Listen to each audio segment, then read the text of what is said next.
थे, बहुत ध्यान से सुनना, बड़ा अच्छा चरित्र याद आया अचानक।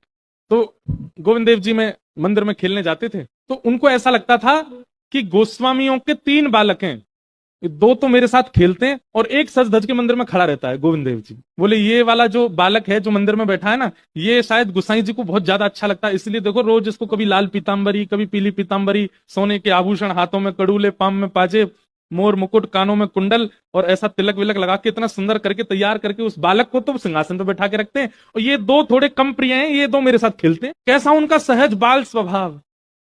तो जब कभी गोटी खेलते थे तीनों बालक मिलकर के, गोविंद देव जी के प्रांगण में ही खेलते थे, तो गोटी खेलते खेलते ये राम प्रसाद जी गोविंद देव जी को देखते और उनको गोटी का प्रलोभन देते, बोले तुम नहीं खेलोगे, हम सब खेलते हैं, तुम भी खेलो। तो मन में विचार करते, जैसे मेरी माँ कभी मैं ज्यादा तैयार हो जाता हूं तो मना करती है ना, बाहर मत जाना, ऐसे ही इतने तैयार रहते हैं, इसलिए शायद इनको अनुमति नहीं होगी खेलने की। लेकिन राम प्रसाद जी का बहुत मन होता था कि कभी गोविंद देव जी उनके साथ गोटी खेल। उन दोनों बालकों से भी कहते थे, बोले तुम दोनों अकेले आते हो, ये इनको क्यों नहीं लेके आते।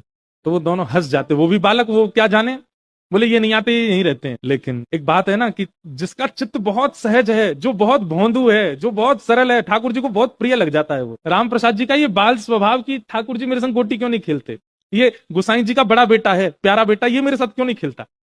एक दिन ठाकुर जी ने ऐसी लीला की कि गोस्वामी जी के दोनों बालक अपनी नानी के घर चले गए और वो खेलने नहीं आए, और ये राम प्रसाद जी आकर के मंदिर प्रांगण में बैठकर प्रतीक्षा कर रहे हैं कि वो दोनों कब आएंगे, कभी गोटी नीचे मारें, कभी गोटी उछालें, हाथ में ले लें, और प्रतीक्षा कर रहे हैं वो दोनों कब आएंगे। वो दोनों तो आए नहीं। इतने में राम प्रसाद जी ठाकुर जी को देखने लगे, गोविंद देव जी को, और बोले आज तो तुम्हारे दोनों भाई भी नहीं आए, आज तो तुम आ जाओ, तुम ही खेल लो, आज हमारा मन ही नहीं लग रहा। कभी किसी खंबे पे जाके बैठ जाए, कभी कहीं बैठ, जैसे बालक का स्वभाव है, उसको खेलने का मन होता है तो वो पीछे पड़ जाता है। ठाकुर जी का मन हो गया कि मैं इसके साथ खेलूं, और तभी ठाकुर जी ने देखा कि एक द्वारपाल बैठा है और एक गुसाई जी अंदर डोल रहे हैं।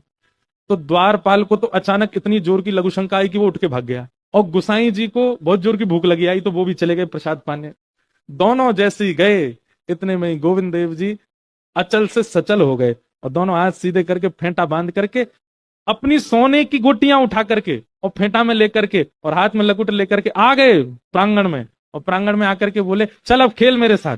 और राम प्रसाद बालक के साथ में गोविंद देव जी गोटी खेलने लगे। वो बालक खेल में तो उसके कमरुचि, ठाकुर जी जैसे चले, ठाकुर जी जैसे बैठे, ठाकुर जी जैसे मुस्कुरावे, ठाकुर जी जैसे जो नैन मटकावे, वो तो उन्हीं पे ही मोहित होता जा रहा था, इतने सुंदर लग रहे थे ठाकुर जी।